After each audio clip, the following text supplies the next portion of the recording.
it's shocking to me that, you know, I can go get a job at Blockbuster and have a pay stub 2 weeks later and go get a home loan, a mortgage.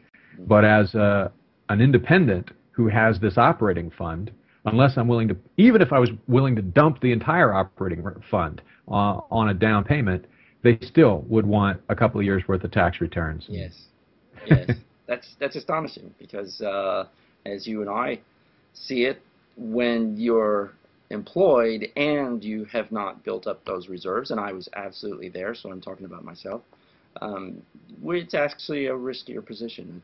You're putting yourself more at risk, and it's ironic, as you point out. So, but yet the banks are still willing to loan because they assume, as employees do, well, you're an employee, so you're likely to have the same income perpetually, indefinitely.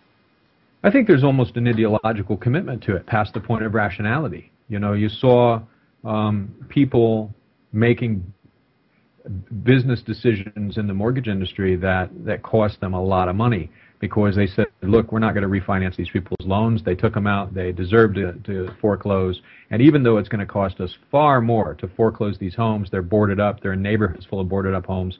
People tend to just trash them on the way out. And then they're in neighborhoods that won't sell, dead neighborhoods. Even though we're going to practically lose our investment several times over, that's better than just refinancing them at a reasonable interest rate, you know, because there's an ideological commitment.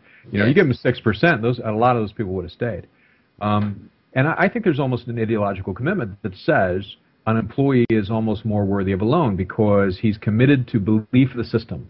His belief is the basis of the loan. He's committed to belief that employment equals security. The entire economy, in fact, is an employment-based economy, which is why we, as we talked about in one of our early sessions, that we keep talking about it on a national level, jobs, the need for jobs, the panic over jobs, the rush for jobs, and what we're not talking about is the plethora of work that's available.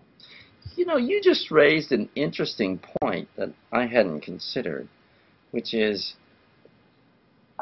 as more people become freelancers and contractors and fewer are traditional employees, there's going to be more and more pressure on mortgage lenders to rethink how they make loans. Otherwise, their pool of opportunity is going to get smaller and smaller. This is going to be interesting. Of course, it's not going to happen this year or next year, but over the years, there's going to be a little bit of a squeeze occur in the home loan market, and so it'd be interesting to see what their response is. I don't know. Do you agree? Based on what you just said? I mean, isn't that the measure of our disaster? The mortgage industry is so connected to the jobs industry that the first thing that happened, you know, I was working for a real estate software company when the bottom fell out of the housing industry, and the first thing I said is, oh, this is going to kill all the jobs. And everybody's like, no, this is not going to have an effect. I'm like, don't you understand? The entire economy, as we've conceived of it, is based on a relationship between housing and jobs. And of course, the next thing that happened was that company immediately laid off 1/3 of its workforce so fast that I got laid off in the break room because there were too many people. All the rooms were full of crying people that they couldn't just shove out on the street. They had to ditch every employee that wasn't nailed down. Well, you know, but they were shocked when I just told them, oh yeah, I'll be fine. I'll land somewhere else. I'll probably start my own business. They were like, well, that's a good attitude. And I'm like, yeah, I'll be okay, you know, because I'm taking my skills with me. And, you know, they don't realize when you get laid off, you're not leaving anything at the company except a desk that wasn't yours. You're taking your skills with you. Yes. But that's the thing is, here's I'll try this one on for size. What I think is not only will we have to reconceive the relationship between the mortgage industry and the housing industry, the mortgage industry and the jobs industry. Not only will we have to start finding ways to reevaluate what economic security means and who is really economically secure. What measure do we have? Traditionally, it's been a job. Oh, it's the old English model. If you watch those old period pieces like Howard's End or A Room with a View, they say, oh, you know, Mr. So-and-so is a gentleman. He gets 50 guineas a year, or he gets 20 pounds you know, and you were measured by the income you had and sure, it was off investments, a better way to do it. But that's how we measure people. Oh, he makes $100,000 a year. He's perfectly reliable for a home loan.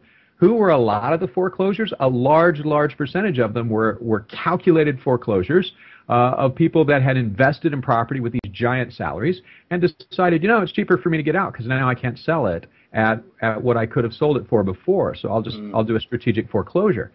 So those guys aren't reliable just because they make, you know, $500,000 a year or 6 figures. We need another measure. We're going to have one. We will have one